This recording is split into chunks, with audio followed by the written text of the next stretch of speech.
Hey y'all, how are you doing? I'm great. Thank you so much for asking. It's me, Kim, and I'm back for another video. So this is going to be a conversation with Kimberly Latrice Jones. She's an author and activist. And I remember a few weeks ago, I was on Twitter and I was just scrolling and I saw this video of a black woman standing outside of a business somewhere in Atlanta. And I remember very distinctly that she had these black and red twists and she was going off so brilliantly, so passionately about why poor and working class black people would be inclined to burn businesses or loot or whatever other kind of violence you said was happening in Atlanta during the uprisings, during the riots, or whatever you want to call them. You broke the contract when for 400 years we played your game and built your wealth. You broke the contract when we built our wealth again on our own by our bootstraps in Tulsa, and you dropped bombs on us. When we built it in Rosewood and you came in and you slaughtered us. You broke the contract, so fuck your Target. Fuck your Hall of Fame. As far as I'm concerned, they could burn this bitch to the ground. And it still wouldn't be enough. And they are lucky that what black people are looking for is equality and not revenge. And I said, oh, we got to talk to her. So I reached out, we had this conversation, and it was better than I ever could have imagined.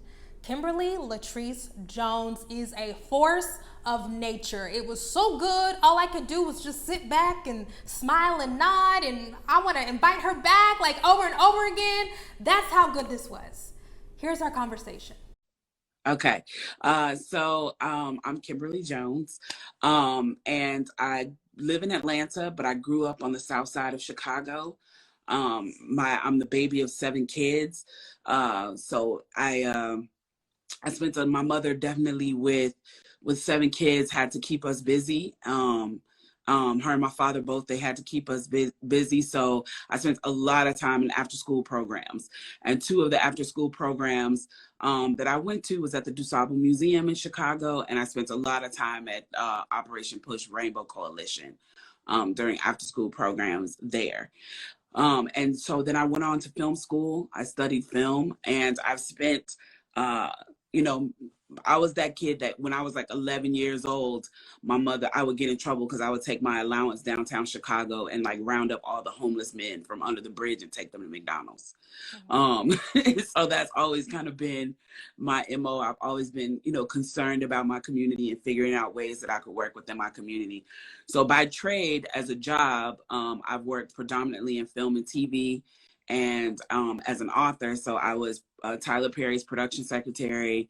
I worked in development on Being Bobby Brown, the Bobby and Whitney reality show, and just have worked, below the line freelance gigs in film and TV, but also as a writer.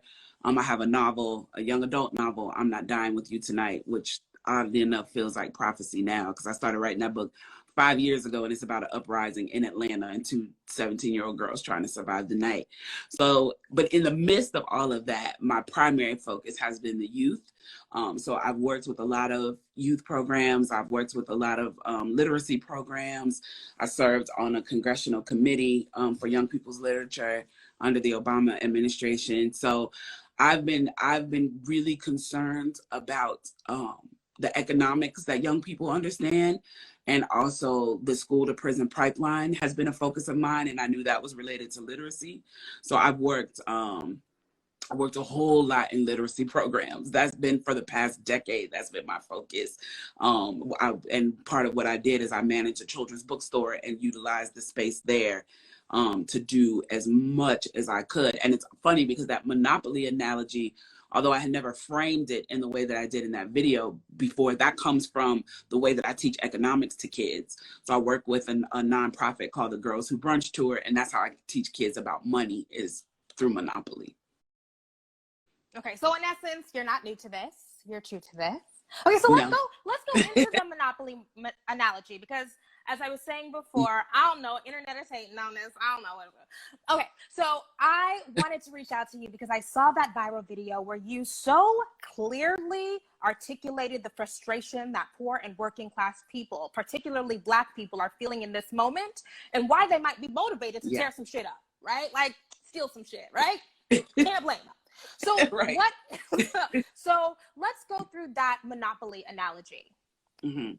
Yeah, because I wanted to point out the fact that a lot of times when people talk about slavery, when they talk about Jim Crow, and what that has done, the conversation is, oh, that happened so long ago. Like, why are we still focused on that? That happened so long ago. But I don't think people really understand the ripple effects that it has had and how it is still having an effect on modern day society, and how, between the I think it was like 1925 in 1965, the U.S. gave out over 128 billion. Think about that. Back then, 128 billion dollars in like extremely low interest loans to American citizens to stimulate the economy for home ownership. 98% of that went to white Americans. 2% of that went to everybody else, all of us, Black, Latinx, Asian, everybody else. And then when you look at what Black people were able to do after they were released from slavery and building their own communities. A lot of people don't know people got into Congress. There's a lot of stuff that happened after slavery ended that got reversed. We did start actually getting, people thought we never got the 40 acres and a mule. We never got those mules, but we did start getting some of the property, especially when you look at areas like Tybee Island and stuff like that. That's land that was given to us. But after Lincoln's assassination, all of that was taken back. And so we started to build wealth again. But the thing is, African Americans have consistently had to hit a reset button.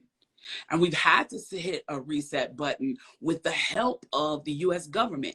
What happened in Tulsa, that was the National Guard that came in and assist with that massacre.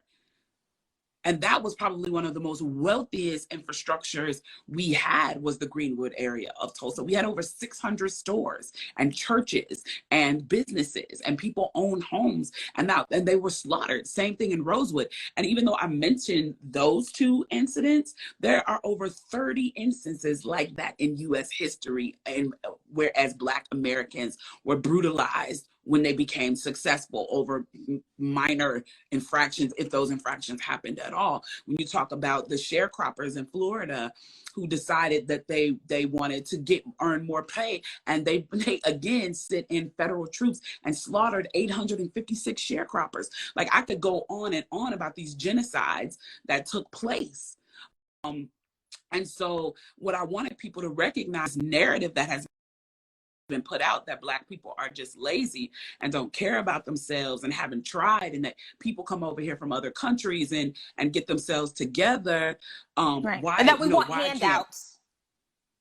Right. And that we want handouts. And it's like, that's kind of BS, because when you look at what happened with slavery, like, you have companies like Brooks Brothers who started making their money during slavery time.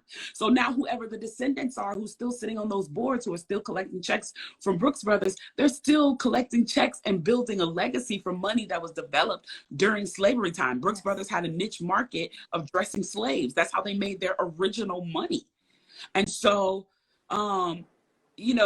somebody said the words handouts is triggering. It's super triggering, because it's like a joke. It's comical, because we have built the wealth of this. We have built the wealth of this nation. If you go to DC and you look at those beautiful buildings, who do you think built those buildings? Why do you think people were able to thrive in the way that they were after slavery? Because they had all the skills, because they had been doing all the work.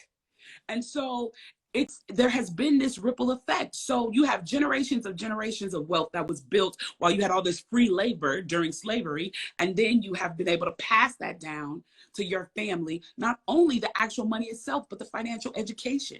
When you prevent people from having any money, like what happened to us in slavery, then they don't even have the financial education to pass down generationally. So then now you get into after Reconstruction and everything that happened, and then all of that was wiped out. And now we get into, the 89 years of the Jim Crow era. Most of the time when you were seeing situations where people were being lynched and hung and killed, those were usually men that they considered troublemakers and they thought were Negroes who were getting too big for themselves. So now you're talking about, generally speaking, the men who were being lynched and hung, they weren't sharecroppers and lowly men. These were men who were leaders in the community. These were men who were business owners, home Ida B. owners. Wells, So that's what, like Ida B. Wells' friends who were very prosperous business owners in Tennessee. Exactly. So now you're looking at that happening again. So then so people say, okay, the 89 years of Jim Crow ended. Now we have this new era. Well, Then you introduce crack cocaine into the community, and it's not treated the same way that the opioid epidemic is treated. And you're having, for the first time, you're not taking fathers out of the home, but you're taking mothers out of the home with this drug. So now kids are growing up without either parent. They're growing up without either parent. And don't even get me started on redlining. Don't get me started on Freedman's Bank. You know why your grandmother kept her money in a mattress? Because they stole $50 million from African Americans at Freedman's Bank and built the railroads with it. So we're consistently building this nation, right? We're consistently getting brutalized and played and building this nation. And now, in this moment, someone is saying, pull yourself up by your bootstraps. Stop being lazy. Why can't you do what everybody else is doing? When they're still redlining. I grew up in a middle-class neighborhood in Chicago that was trapped in by the hood, right? So we had this one little clove of working class and middle class, families that was about a 10-block radius. And on either side of that was gang violence and drug violence and all of this that I could not escape. And now, as an adult, because the economy lived in for a long time, I lived in Bankhead, and I know things like the redlining that happens, how my insurance is way higher when I live in the hood. My car insurance is way higher when I live in the hood than it is when I live in the predominantly white neighborhood. How they price gouge in those stores, those very stores that people are saying, why are you tearing up stuff in your own community? The conversation people are scared to have, besides the fact that we don't own that shit, is that we walk in those stores and those people treat us like shit. So we need to have a conversation about that too, how people move into our communities, open these stores, get tax breaks and loans that we're incapable of getting due to redlining, open stores in our community, and then treat us like criminals every time we walk into one of their stores, follow us around the store, talk to us reckless, have products that is below standard, and then price gouge those below standard products. Yeah. So there's a lot of information that is not being disseminated to people about how we got into the economic state that we're in, and they're not being honest about it. And so when we're asking for reparations and we're asking for restitution, and people are asking as if though we're asking for a handout, I laugh at that, because I'm like, no, this ain't a handout. This is money you owe us. Yes. You owe us this. So something that I've been reading a lot of history recently, a lot of articles, and I was reading an article on the Washington Post, and it was about segregation, a segregated pool, a person who integrated a pool in the 60s. And I was looking at the image and the white people who were jeering at this young Black man who attempted to integrate this pool. And I was like, that's somebody's grandpa. Like, that's somebody's grandpa. That's somebody who's living right now. When people don't know that lynchings used to be like a family affair, right? So you would go and watch a lynching and it would be mom, dad, kid, right? So if you're talking about people from the 1950s and 60s who were children who are watching this, guess what they are now? They're now congressmen and senators and CEOs and principals and doctors and attorneys. And they're still living and working. And that level of implicit bias and hate for the brown form and disrespect for the brown form, you think that left them? It didn't. But they're also in charge of what's happening in our lives. The same way that there are men who were raised and groomed to have a certain disdain for women. Now they're sitting in Congress deciding what happens to our bodies. That's scary when you think about it. So what needs to happen? A lot. A lot. And I think that one of the things that we need to recognize, I was having a really good conversation. I was on a panel the other day with Bernice King and a few other people, and we were having a really good conversation about how, we can't expect our leaders to take up everything. You know what I'm saying? Like, I get DMs and text messages about everything. My sister, my brother's in prison. This has happened, that has happened, this has happened. We have to know that there's so much work to be done that we almost have to all become a freedom fighter specialist, if you will. Like, I was like, okay, I'm gonna take on, we're gonna let Tamika Mallory run all the marches, because that sister will kill that, you know. But I'm gonna focus on economics, and somebody else needs to focus on healthcare, and somebody else needs to focus on diet, and somebody needs to focus on getting us in a position where we can lobby. Because don't be fools. I think we should all vote. I'm a big advocate for voting, but guess what? Poor people vote, and rich people lobby. I get that from the brother 19 Keys. He says that all the time. Poor people vote and rich people lobby. And so when you're asking, I tell my allies, when you're asking, you know, what can I do? I tell them this has been an economic fight the whole time. The only people who didn't know that they were in it was us. Slavery was an economic decision. So it's like, if you want to know how to help us, you know, white allies have black receipts. So you want to help us, send some money to the lobbying fund for the NAACP. That would be a huge help, because that's how we're going to get some of these laws changed. And so, you know, just things like that. But yeah, we're almost going to have like niche things that we each work on, that we each participate in, because it's so much. And for me, the bottom line is always economics, because most of this can be fixed with economics. You know what I mean? When you think about what's happening in the healthcare, when you think about what's happening in the redlining and all of that, this is an economic fight. This is an economic fight. That's the way they've been able to hold us back. When you even look at the prison system, you're talking about brothers who are sitting there for 12, 18 months because they can't pay a small bond. And so now they're doing all this free labor, this slave labor, this 13th Amendment slave labor for private prisons, because they can't pay their family doesn't have money for a $4,000 bond or a $2,000 bond. Yeah, yeah. The trick is in the money. So when we're talking about divesting from prisons, like, it's not something that only impacts Black men, right? Like, there are mothers of young Black children who are currently incarcerated. Yeah. One of my dearest friends, her mother has been in prison since my girlfriend was a child, and she's a super grown up like me. And her mother was defending herself against somebody that she had record of having an abusive relationship with, and she has been in jail for over 20 years. And every time she goes up for parole, they deny her for someone who she had proof. And again, that comes down to economics, right? Because when you get a public defender and you can't afford a lawyer of your own, what you get is crappy representation. Yes. So I'm sure we're in agreement on the fact that this country owes Black folks reparations in a real substantive way, in a variety of ways. Do you think it's going to happen? I don't think it's going to happen in the way in which it should. I don't think it's going to happen in the way and people view it, right? So I don't think it's going to be like we're all going to get a $300,000 check. I don't think that's how it should happen. I'm not sure that is going to happen, but I do believe that if ever there was a shot at us getting it, the time is now.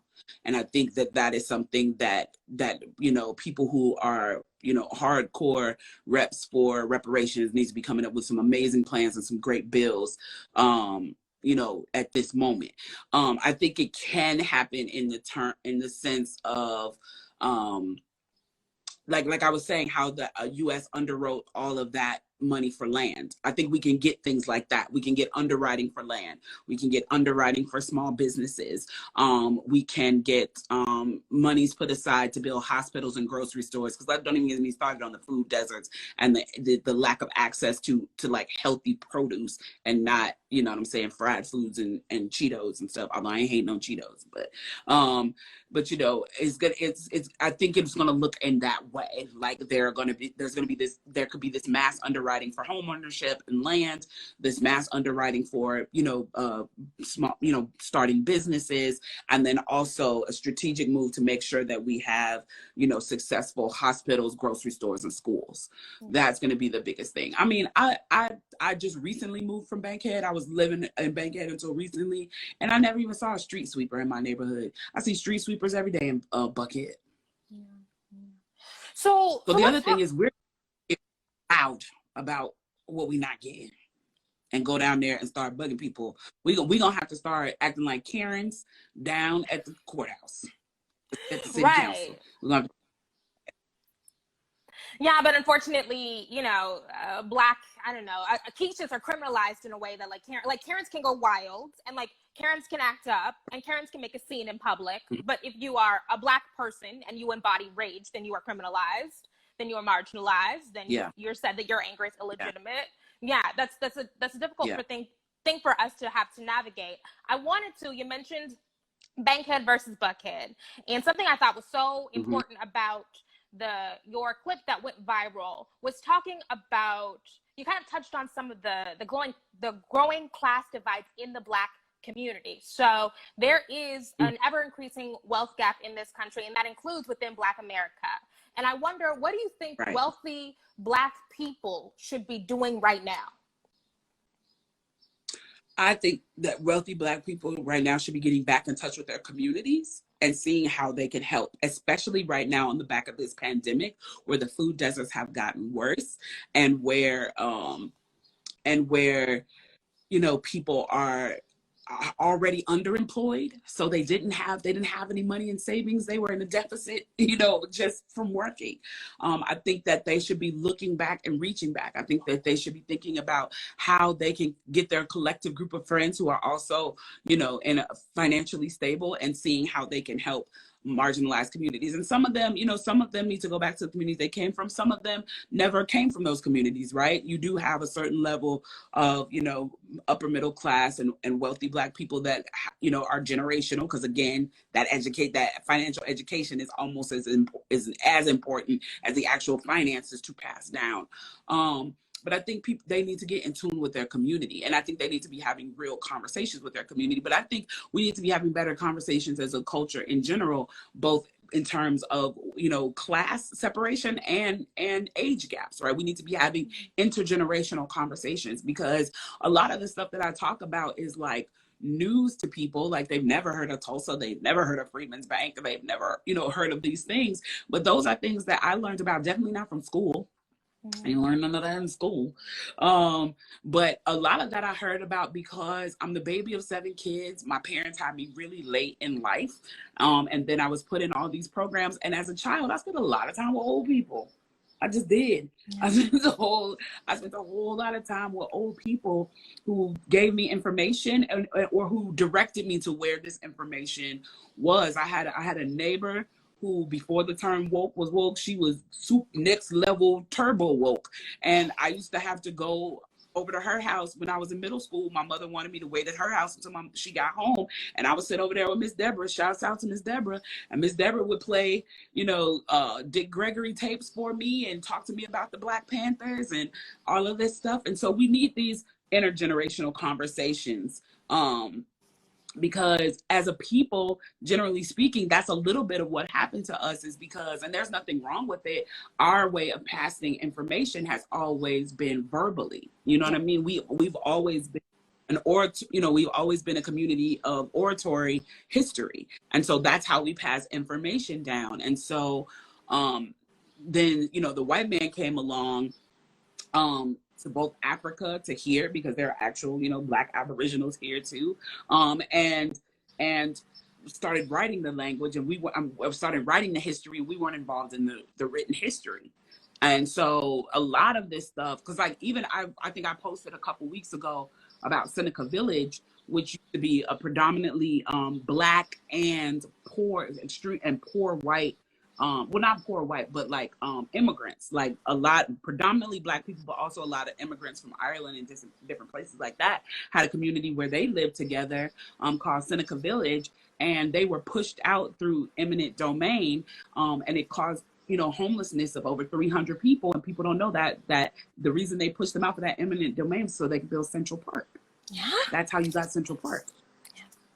And so, but I know from New York who told me that their grandmothers had told them that story.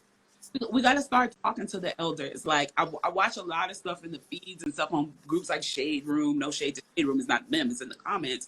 And there's always this, we've somehow convinced young people that they should have this disdain for the wisdom of older people, that you're no longer relevant if you're that. And I'm like, even like in terms of hip hop, like some of you young hip hop heads, yes, you're doing well, but it could do you a great deal of justice to sit down and talk to LL, to sit down and talk to Queen Latifah, to sit down and talk to Nas, to learn a lot. And so I've always been a person that felt like the importance of intergenerational conversation. Because when you take that beautiful young energy and you fuse it with some wisdom, then you can get some things done.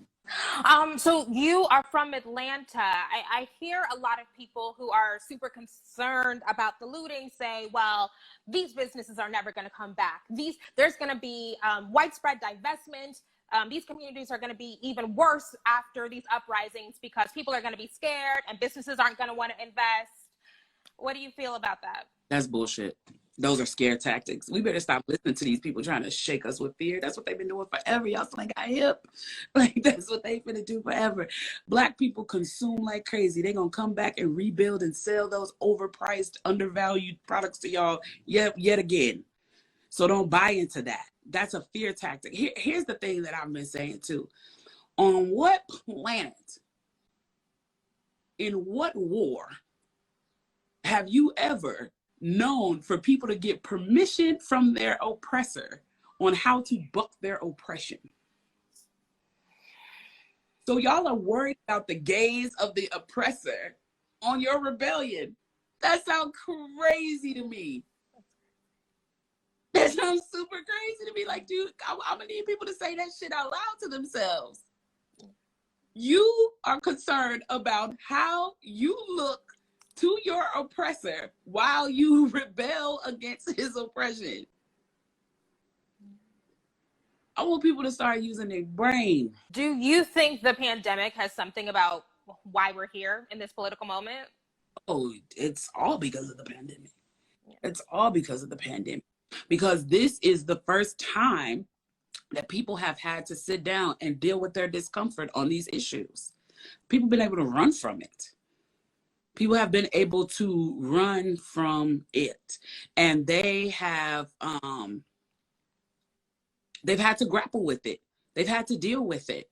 When you were still going to work every day and taking the kids to soccer and making the grocery store run and having 3 reports that were due for work and halfway getting some sleep to get it up and do it all over again, like it doesn't even necessarily mean you're a bad person. Like you couldn't even allow yourself to wrap your head around all the craziness of the world because you had so much just everyday stress that you're like, I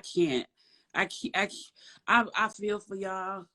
And, you know, even as Black people, I feel for this situation, but like the hustle and the grind of the day to day is literally killing me. And it is. That's why we, by and large, in the U.S. have all of this diabetes and high blood pressure and gout and all of these things.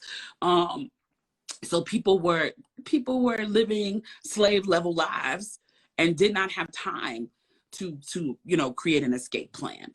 And so now you got everybody sitting at home being forced to grapple with the facts. And I'll tell you something, it's 2 things that hit like lightning in a bottle, right? Besides the ancestors, waking up and sending dirt from across the Sahara and be like, we here, y'all, let's go. There was 2 things that hit like that. And that was being in the pandemic and the brutal death of George Floyd. Because that 8 minutes and 46 seconds is so difficult to consume and watch, that being at home on that couch and having to sit and grapple with that level of brutality and that vicious and bold of a murder, it woke up the world. So there is this conversation about whether or not we should be disseminating video of Black people being killed. And I agree with you. I think that the video of George Floyd, that video of Ahmaud Arbery, it awakens something in people, all different kinds of people, but I do still feel, I didn't watch it. I can't handle that. So what do you think about the current debate about not sharing those videos or not consuming them? It's that's one that is like hard for me to have a hard line on either side, because I hear both sides make sense to me, if that makes any sense. I think we have gotten to we did get to a place where, we became used to it, and that it became trauma porn for people to watch and post these videos. But at the same time, I understand why it's important to share them for multiple reasons. One, because if someone who has the video uploads it quickly to Instagram, to Facebook, or whatever, it's out there in the world. So now this video can't be tampered with when it's time to come to court. It can't be turned into a lie. It can't be cut and mixed up. What it is what it is because it's out there in the world. The other thing is, like in the situation with George Floyd, it woke the world up. It made people in this moment, have to recognize. But I am concerned that the visual is devastating and causing trauma to our community to have to continue to watch it. So I want to say I got the answers on everything in life, but I don't. Yeah. And I really struggle with that. I really don't. I really haven't been given a word from God yet on which way is best. Yeah. I don't know. So the latest video that has sparked mass outrage was the killing of Rayshard Brooks. You're from Atlanta. How do you feel about not just his killing, but I thought it was interesting that Keisha Lance Bottoms immediately decried the killing. That's something that a lot of mayors are not doing. She had to, because she pissed us off with that press conference. Yeah. So she had to. Don't get me wrong. I'm honestly a fan of Keisha. I'm concerned if she's not here to continue her journey that we're going to be in trouble. But I mean, you can love somebody and they can still make mistakes. You know what I'm saying? I have a 14-year-old son. I love him, but there are still days when mommy got to, get in his tail. But she had to fix it because that press conference made us mad. And I'll tell you, as I work very closely with the mother, Miss Robinson, whose son, Jamarian Robinson, who was killed in 2016, and there's still been no justice in that baby's case. And he was a child with schizophrenia, and the officers were told when they were serving that warrant that this was a child, was a young man with schizophrenia, and that he may have an adverse reaction when you showed up for this warrant. And so you need to be aware of that. And they still went, I don't know, however many deep, and they fired over 90 rounds at that baby and put 76 bullets in his body. And there's still been no justice. And that happened here in Atlanta in 2016. And that, there's Oscar Kane. I could name a ton of cases. So when she stood up there and said that this don't happen in Atlanta, the rest of us was like, word, it don't? Because I can name you 12 cases right now that haven't had an arrest. So she had to do that. I have never heard the name Jamarian Jones. Jamarian Robinson. 76 bullets hit that baby's body. 76 bullets hit that baby's body. Wow. So what happens next? Do you believe that our current justice system will provide the family of Rayshard Brooks any kind of justice? This current system we have is a piece of shit. And I'll tell you why. Because this system was built on catching slaves. This is the slave catcher system, and it was never changed. There was stuff added to it, but it was never changed. So they still are being trained to catch slaves, theoretically. So what's gonna change? You got to throw the whole system away.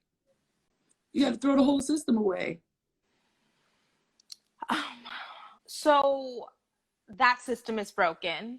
I think that we've also integrated into many really broken systems. I've heard you say that integration is one of the worst things, if not the worst thing that's happened to Black America. Why do you feel that way? I feel that way because I feel like prior to that, we were working very hard on being self-sustained for our own safety, right? For our own safety, we were working very hard on being self-sustained, and we had developed our, we were homeowners. Think about your grandparents. They own their houses. And they had gotten that maybe from their parents.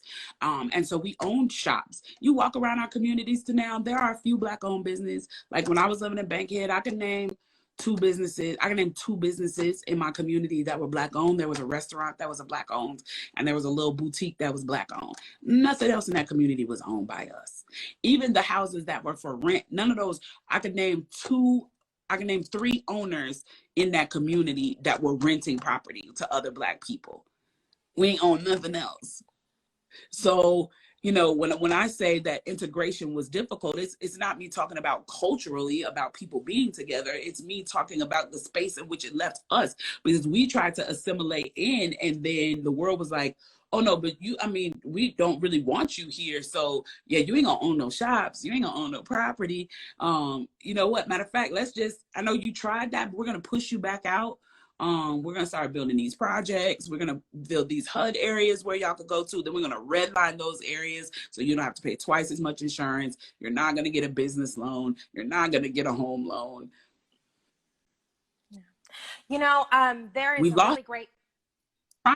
It was like we were like the kids on the playground that were like, I really, really want to play with you. Can I come over there and play with you? And they were like, yes. And you were like, okay, I'm gonna come and bring my toys. And they were like, no, leave your toys. We're gonna play with my toys. So you go over there and you're happily trying to play with their toys. And then they decide that they don't want to play with your toys anymore. And when you look back, the toys that you had, somebody else had picked up, and you're standing there with nothing. So there is a really great episode of Malcolm Gladwell's podcast that's about integration, and we talk about the positive good of Black people being able to go to better schools or whatever. But we don't talk about what happened to Black teachers, Black principals, because white people are not having Black teachers in their schools, right? So that community of people who deeply invested in Black children in their school every day is gone. And you're sending Black children into hostile territory with white folks who hate them. Yeah. Yeah. I went to 3 high schools, right? Because I was a little bit of a problematic kid. And I love to talk about that I was a problematic kid, that I was like a little rebel rouser. Like I was terrible. How my mother survived my teenage years. God bless Lula. And I love to talk about that because you look at a kid like Trayvon Martin that they criminalized, and you wonder what he could be, because I was a bad kid. Jay-Z was a bad kid. Biggie Smalls was a bad kid. You know what I'm saying? There are judges who were bad kids. And I even hate that term bad, but, troubled.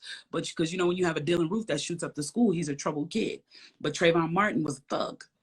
And so I think about just growing up and being in spaces where I wasn't welcome. You know what I'm saying? I went to 3 high school because I was a troubled kid.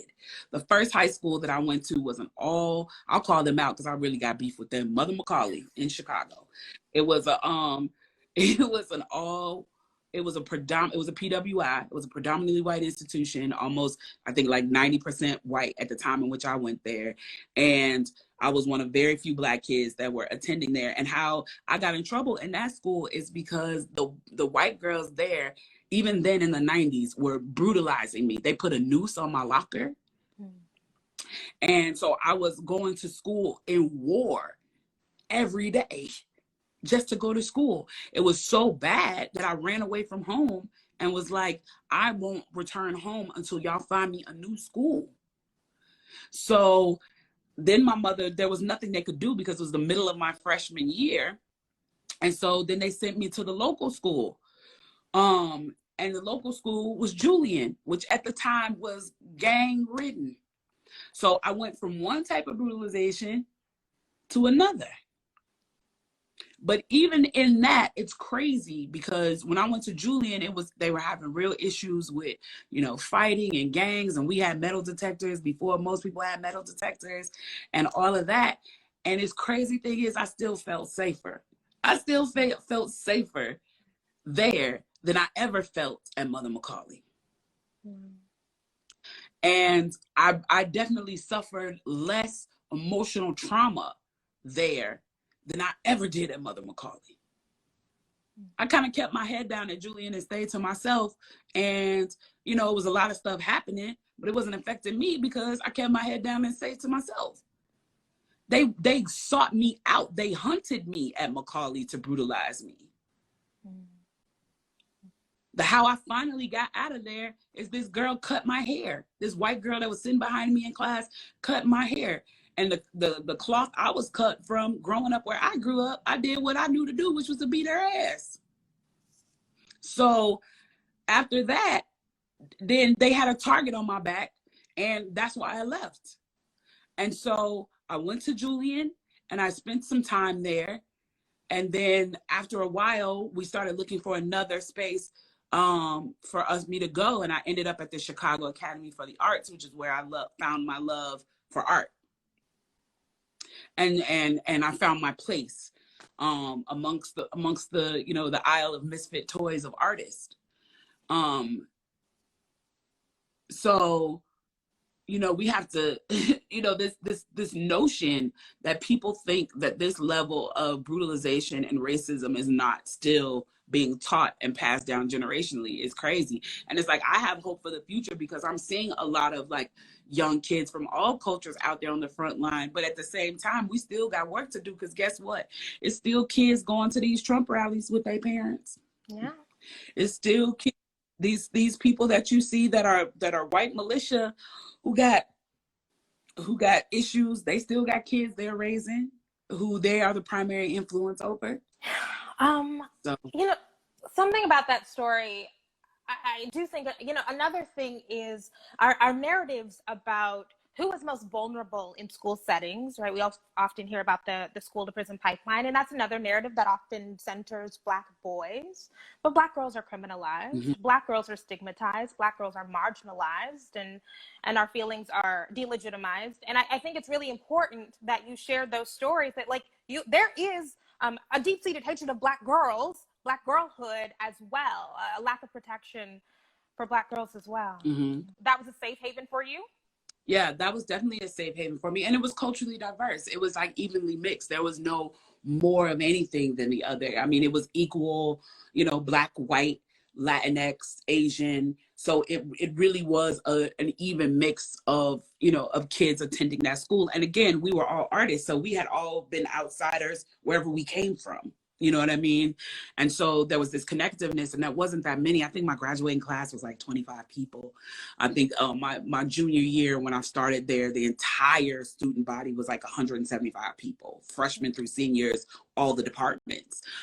So we were very close, and we defended and protected each other because, you know, we had equal motivation of being the weird kids. You know, I've been wearing my hair colored since then. I had green and purple hair back then. And you know, where I was at, people just thought I was weird. But guess what? There were 50 other kids at my art school that had colored hair. And so we connected on a different level. But yeah, there's definitely, you know, I'm definitely grateful for that experience because there is a lot of a time attack on brown girls. I'm looking in the comments and it's like one sister after another telling their story about their experience at a PWI and what that looked like and felt like, and you know, the trauma of that. I wish I could jump through this phone and hug them all, but yeah, it's my sister, same thing happened to my sister. My sister went to Purdue for college. That kind of stuff happened to her when she was at Purdue. She's my older sister, and so she was there in the late 80s, early 90s. But yeah, people, the same thing, exact same thing. Somebody hung a noose on her dorm room door. Like, she experienced all kinds of stuff like that. People would tell lies on her to get her in trouble. They got her kicked out of the white girls up the hall, the Karens up the hall that didn't like her, got her kicked out of her dorm. And my parents ended up having to, you know, spring for an apartment. And, you know, my parents got 7 kids and they were working, you know, they had good jobs, but it's just expensive when you got 7 of them. And, you know, that put things like that put a financial strain on my parents, having to pay for a private apartment for her because these Karens got her kicked out of her dorm. That you know, that couldn't be part of the loan and finance they were paying for. That had to come out of their pocket separately. And so that's the thing that we're talking about when we're talking about. So let's get on these Karens because they wear me out. That's the thing that they don't think that, well, I can't even say they don't think about. They know what the hell they're doing. They have been able to, white women have been able to weaponize being white women for as long as, remember, like, don't get me started on like Emmett Till and the root of how the Tulsa riot was started was based on a Karen situation. And so I'm almost like I saw somebody posted the other day and I was like, that is the truth. They said they hate the name Karen. It's a Black person. And they said they hate the name Karen because it's too soft for the trauma that activity holds. It's like, terror. That's also too cute for the terror that they know is on the other end. When that woman was in the park with the guy who was doing the bird watching, and the way in which she started like screaming, she did that because she knew, she was fully aware of how her whiteness could be weaponized against this Black man. And in the climate that we live in, you can't tell me she didn't know that could end in his death. And she didn't give a fuck That is that is a beyond shitty human being who deserves a far worse moniker than Karen. Yeah. And that's the thing when I think about this storm costing my parents, setting my parents back financially, just because they woke up and decided they didn't want a black girl on their road. Yeah. And like, I think it's pretty remarkable that your parents were able to get her that apartment, but there are people whose entire lives are derailed, right? Like there is potential death, but like, what if she had to drop out of school? Like, Exactly. And we're blessed to grow up in a 2-parent home, right? So we had 2 incomes in the house, 2 working parents struggling to raise, 4 boys and 3 girls. And what if we didn't have that? Like you said, she would have left school. And I know people who have had to leave school because of Karen or Ken situations. So I was just going through your social media, and you have a hashtag on your Instagram account that says "Hood girls can be heroes too." What does that mean? Yeah, because I'm a hood girl, and I'm good with that. And I think that hood girls are the architects of cool. We teach everybody what's hip and happening. If you talk about language and style, all that comes from 2 people: hood girls and trans girls. Hood girls and trans girls teach everybody how to be, how to live, how to do. And as we're inventing it, right, as we're inventing the latest cool, people demoralize it and call us ignorant. And how many people have watched my video and said another angry black girl screaming and all of that? Like, that's righteous anger, baby. You can't live in this nation and be black and not be mad. The good brother James Baldwin taught us that long time ago. And this notion, when you hang up with me just for kicks and giggles, go look at the reviews of my book, because I wrote my book in AAVE or Ebonics or whatever people want to call it, whatever label people want to give it at this moment. And the critics ripped it to shreds. They might as well say, wipe your butt with this book. And my comeback to that always was the way that we speak is cultural, not remedial. So I'm not understanding that. And as we're inventing this language, y'all are calling us ignorant and dumb and saying it's a poor, interpretation of blackness. But in a month, every word that I wrote on that page, y'all gonna use and y'all gonna package and y'all gonna sell and monetize. You can't watch one Housewives episode without seeing, and I'm not even talking about the Housewives of Atlanta, I'm talking about Housewives of Beverly Hills and those, without them talking about bling and you got my back and all of this vernacular that comes from us. But as we're inventing it, people want to call us ignorant. And there were Black critics who wrote that it was a poor interpretation of Black life. And I'm like, well, then you didn't read it properly, because there's a lot of love in the hood. And that's what I showcase with Cousin Marcus and Miss Jackson and Happy and all these people who helped the girls along the way on their journey of trying to survive the night in these riots. And you couldn't see the forest for the trees because you couldn't get past the language, and decided that was it. And then Lena, the Black girl, is angry. And they said that what I did was make the girl Campbell, the white character Campbell, who's traveling with her, more likable. And I'm like, why do we have to be calm in the midst of brutal? Nobody else asked anybody else to be calm in the middle of brutalization. So because she was angry, she's a poor interpretation. She should have been angry. She was in the middle of a fucking riot. Yeah. And she's watching her people fight for their lives. Yes, she's gonna be angry.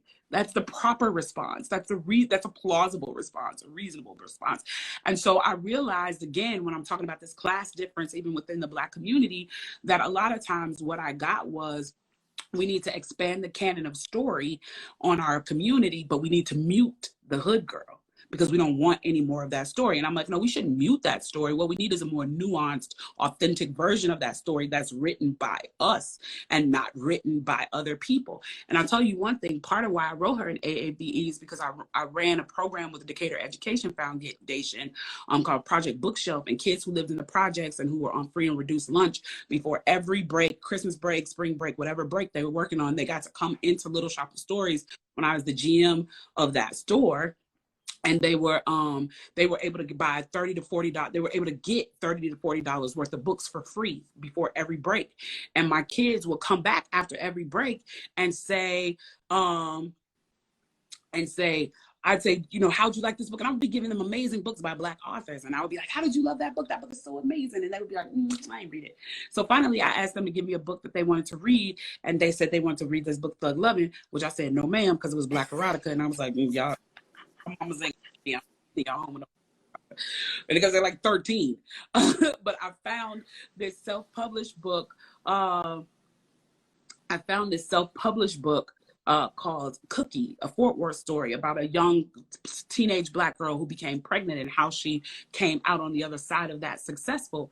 And it was written in AABE, and I gave it to them and they devoured it. And through some people knew the author and got her to come in and do a book club with them, and they were so happy and so enlightened. And what I realized is that they wanted to see themselves on the page. They want to see people who had their experiences and their life on the page. So at that moment, as I was writing I'm Not Dying With You Tonight, I committed to making sure that Lena was a hood chick, but that she was going to be the hero of the story. And so I was at my launch party and I said, I don't understand what the problem is, because as far as I'm concerned, hood girls can be heroes too. Not thinking anything of it. And then when I did my school tour last year, I did 2 national tours of high schools last year. I would get there and am I back? Okay. I made sure that they sent me to like Title I schools and stuff like that. And I would get there and the kids would have buttons for me that said, hood girls can be heroes too. They would make me stickers. I would get there and they would have banners. And they would have all this, girl, I could cry just now just thinking about it. The kids would have all this stuff for me that said, hood girls can be heroes too, because I was going to these Title I schools and those babies were seeing themselves for the first time in literature. And that's what we have to do. We have to teach them that the way that they are is okay. It's beyond okay. It's brilliant. It's magical. And so I commit to that. Like, you know, I'm like Pac. Pac used to always talk about how the least of them nobody cares about, and they care about them. I care about the least of them. And it's okay for somebody else to care about the middle school girls because they need somebody riding for them too. And it's okay for somebody to care about the Sasha and Malia Obamas because somebody needs to care about them too. But for the hood girls, I'm gonna ride with y'all till I leave here.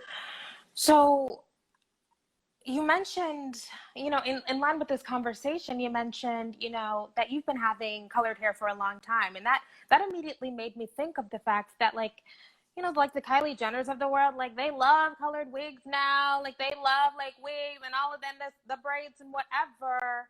And they're very hesitant to give credit or acknowledge where the inspiration comes from. Yeah. Does that kind of appropriation bother you? That bothers me extremely. It's extremely bothersome to me, especially because they crap on us so bad for being us. You know how many people give me a hard time? Like even people even since my video have talked to me about how I need to like adjust my appearance now that I'm speaking on behalf of the Black community. I'm like, I wish a nigga would tell me any more times about how I have to adjust myself to be more palatable to people. I'm here for my people, and my people, this is almost like a sound card that lets them know you know where I'm from, you know who I am, you know what I'm about, you know what I stand on. And so I'm not adjusting that. And the way in which they do it is so ridiculous. I'll never forget, I was watching a Britney Spears documentary. And in that documentary, it was a documentary about her on HBO. And she literally in the documentary went and watched a Janet Jackson show. She went to a Janet Jackson show. And then there's scenes in the documentary of her talking about the pieces from the Janet Jackson show that she's going to steal. And then the next day I saw her on David Letterman and she said her greatest influence was Madonna. And I was like, but you literally just stole from Janet's show. Yeah. You literally just showed from Janet's show. But now you're on a couch saying your greatest influence is Madonna. And so to me, that sometimes proves to me that you understand the depth of your theft. You understand the depth of your theft. And the thing is, they've been doing it for so long that we don't even know the moments in which have become part of mainstream culture that is stolen. If you go to any event, and it's crazy because we're so integrated that even the racist people don't even know everything we're doing is black, blackity, blickety, blackity, blickety, blickety, black. Because if you go to a show right now and tell somebody, put your hands together. Now I want you to think about that terminology. Put your hands together. Does that sound like a structured English sentence when you really think about it? It doesn't. Put your hands together. That sounds like cool stuff you would say. What we finna bring out? Tony, go on, put your hands together for Tony. It is, because it's from jazz slang of the 1920s. Yeah. You know. Yeah. Yeah, even but like y'all cool, welcome. the way that we use But we want cool. to get paid for that now. Yeah, that's Black people. Well, that's all I have. Thank you so much, Kimberly. Thank you so much for taking the time. I appreciate you. Now, wasn't that good? I told y'all, it was good. So support Kimberly Latrice Jones. Buy her book, I'm Not Dying With You Tonight. Follow her everywhere. Be sure to like, share, and subscribe. Leave a comment down below. Hit me up on Instagram or Twitter. Shout out to the patrons. Shout out to the members. Y'all are helping me make this happen. I appreciate y'all enormously. I am super excited because we're about to launch new merch. The patrons know we went through some trials and tribulations with the merch design, but I found something that I love. I'm so excited about it. It's gonna be so good. So be on the lookout for that. Sign up for the email newsletter. You guys, if you live in the United States, we are still in a pandemic. So wear a mask, social distance when you can. Please be as safe as possible. I'll see you next time. Bye.